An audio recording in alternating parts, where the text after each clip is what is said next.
Les régimes spéciaux. Les régimes si spéciaux. Lors de la dernière grève de la RATP de septembre, un usager mentionnant les appels à la solidarité des syndicats du rail résumait ainsi la situation de manière laconique. En gros, les gares veulent qu'on les soutienne pour partir à la retraite à 55 ans alors que nous, on bosse jusqu'à 65 ans. Faut pas pousser mes mères dans les orties, non mais des fois.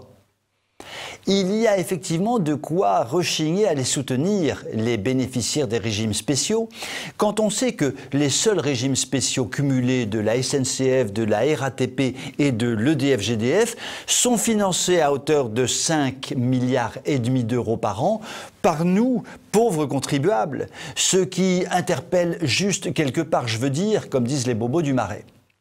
La réforme des régimes spéciaux, le monde politique, économique et social en parle depuis Charles Le Chauve et peut-être même avant d'ailleurs. Mais bien entendu, le monde politique, économique et social étant ce qu'il est, l'on se contente de parloter sans toucher à rien.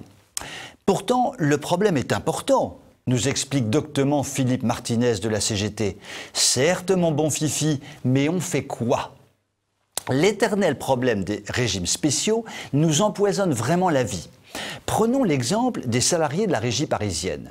Ils ne veulent pas que le gouvernement touche à leur retraite spéciale des retraites qui leur permet de partir en moyenne à 56 ans contre 63 ans pour le régime général.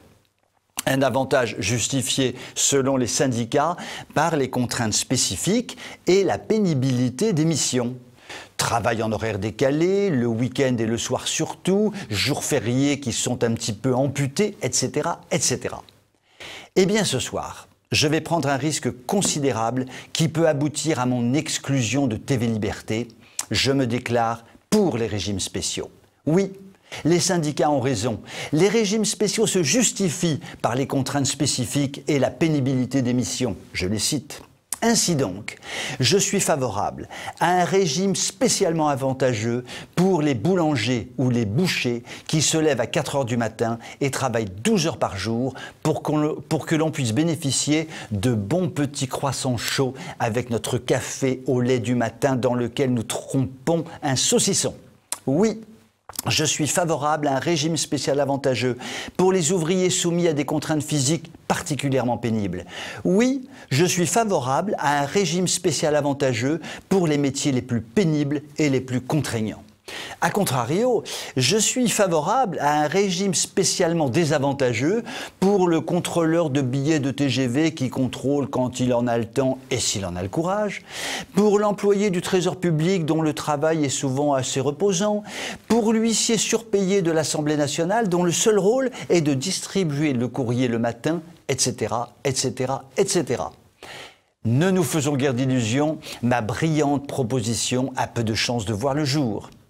Quant à la réforme que nous concocte le gouvernement, ne nous faisons également guère d'illusions. Elle va certainement capoter, comme tant d'autres avant d'elle, devant la pression des grévistes. Nous aurons sans doute le projet de réforme, les grèves paralysantes et pour finir, la réduction, voire même le retrait du projet. Manuchon, bombant le torse et actionnant frénétiquement son menton, proclamera au monde entier « La réforme est faite, nous avons gagné » et l'on repartira pour des années de régimes spéciaux peu ou prou maintenus. Décidément, si Manuchon n'existait pas, il faudrait l'inventer. Vous pouvez m'écrire si vous le voulez. À très bientôt.